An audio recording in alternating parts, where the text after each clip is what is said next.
Very generous introductions. Do I have everyone's attention? Yeah. I can't hear you. Do I have everyone's attention? Okay. I'll let you do that, get your attention. Yes, because the elephant's out of the room, okay? We can put that away. My name is retired Todd Nelson. I won't take your time too much tonight, but what I do want to do is give you a little insight about what the journey was like to recover from a traumatic event like the one I went through, and maybe to give you a little inspiration when you're feeling a little down and tired in this long marathon that we're all running. I just retired a year and a half ago from 20 years of service. About my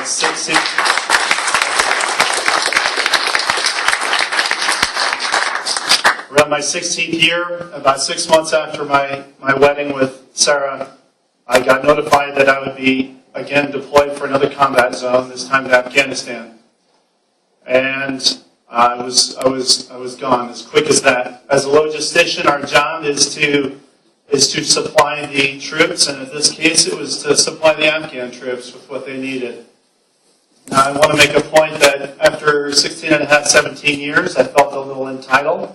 I felt like I could have finagled my way out of this deployment. But the one thing that I kept going back to was that I had been groomed for 17 years for this, and that there were few that could take my place because it took that long to develop me so that I could do the job I had to do. And 9 months into it, 300 and some odd convoys later, my number was up, driving down the road of Jalalabad Road of Kabul, Afghanistan, when a suicide bomber was sitting next to us as we passed him up, and he detonated himself. The blast came through the right side of the vehicle, and the first part was a concussion. It sent shrapnel through my right eye, stopped just short of my brain. It sheared my lower jaw off, my upper jaw in half, and crushed my right orbital rim and crushed my forehead. Then the flames came through. And that's the part, the flash flame that came through, burned my right arm, and went up over my head, through my helmet, and caught the pads on fire in my helmet. They evacuated me, and thank God for the most massive and just awesome military medical medicine that we have. They managed to save my life from that and evacuate me all the way back to Brooke Army Medical Center, where they have the burn trauma center, the best in the world.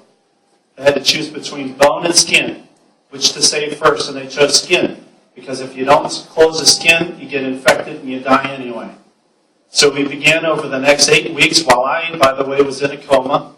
They began to patch me up with patches of skin that they took like a cheese grater off of me and put on top of my head and my arms so that I wouldn't die of an infection. Approximately 8 weeks in and 20 surgeries later, I wake up from my coma and I'm fully patched up, and we walk out of the hospital. What you have to know whenever you do this type of technology, which by the way has been around for 40 or 50 years, that type of skin contracts in half. So imagine taking all the skin on top of your head and shrinking it to half of its size. What would happen to your facial features? So over the next 2 years, I would undergo over 20 reconstructive surgeries, remediating that problem, which I didn't think twice about because that's just the way it was. Well, what I found out was a revelation through the process that there is another way of doing it, that had been developed towards the end, that we didn't have to go through that. Because by the way, the last year of those 3 years, we were spinning our wheels. We found that we had met the end of our capacity in technology. There was no more procedures able to do according to American technology or world technology. And so there I was. What you're looking at is the best that we could offer. This is the best that we could offer. Now I'm going to tell you, if this is the way the military operated, we would not have the same stories throughout history. We don't accept that answer. But this is it. Why? Because we've, as Dr. Kahn said, we've outgrown our ability to reconstruct. So after 24 months of reconstruction, I started another year, every 60 to 90 days going through another procedure. I'll tell you about a couple. How about my ear? For example, these implants, they don't just implant themselves into your head. Okay? That takes several procedures just to get the skin out of the way, to be able to put them in the right place. This ear doesn't happen overnight. This took over 20 procedures, takes an hour's drive each direction, and at least an hour to 3 hours in every doctor's visit. Hundreds of hours spent.